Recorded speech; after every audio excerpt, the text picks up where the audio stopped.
you're thinking about November and you look at that cruiser? How bad? Upset. If you look, the door is laying against the fence. Significant damage is a light statement. The suspect vehicle, you can't see from this side, but on the left-hand side, it is wearing Columbus Police red, white, and blue into the white paint. That's takes a significant amount of speed for that type of impact. When I first got here, a citizen grabbed me and said, "Man, that car was flying."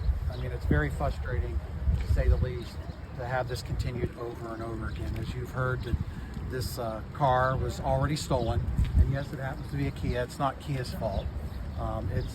The problem is that there's no consequences for juvenile crime in this county, plain and simple. Until someone within the criminal justice system is of significance, other than a Columbus policeman or any policeman or any of my members in Franklin County, then the laws are not going to change, and this county's not going to get serious about prosecuting juveniles until a significant person of consequence, other than a police officer, is in that car. How frustrating is this to you? I mean, I think Commander Mabry would have said this was predictable a year and a half ago. Yeah, it's very predictable. I've spoken out, and then at a time about a year and a half ago, which is rare, you actually see the city police chiefs, suburban police chiefs, Hilliard, Whitehall speaking out about juvenile crime, and nothing has been done to curb it. There's no tangible consequences for these juveniles to stop this. This vehicle was previously stolen. This vehicle was used in a robbery. Probably going to get used in another subsequent robbery. That's my suspicion. And the officers are doing their job to stop it. And it's my understanding that not only was the robbery, it's an armed robbery. So the officer's job is to get the bad guys so that others may live. And this officer here probably didn't know what hit him. He's responding to help out Clinton Township's call for service. So now we have 2 juveniles in custody. We have an officer who was hurt, 2 officers here in 188 wagon that's leaving. They're mud from head to toe, and I saw an officer with cuts. It could be preventable. How you prevent bad behavior is having consequences for bad behavior. I mean, and take this the way I mean it, Jeff.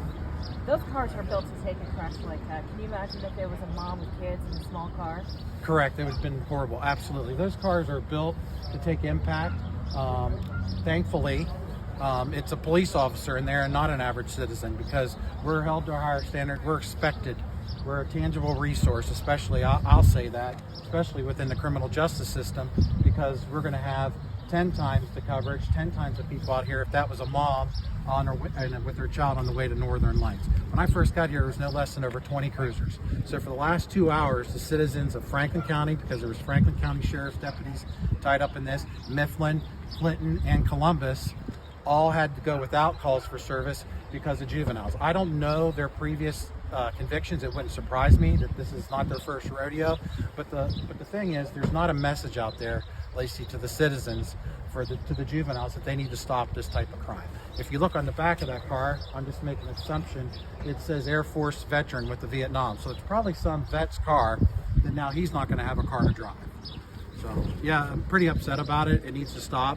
And I don't know what it's going to take until the right person of consequences is harmed. It's a sad statement, but it's the truth. Thank you. Thank you. Can we get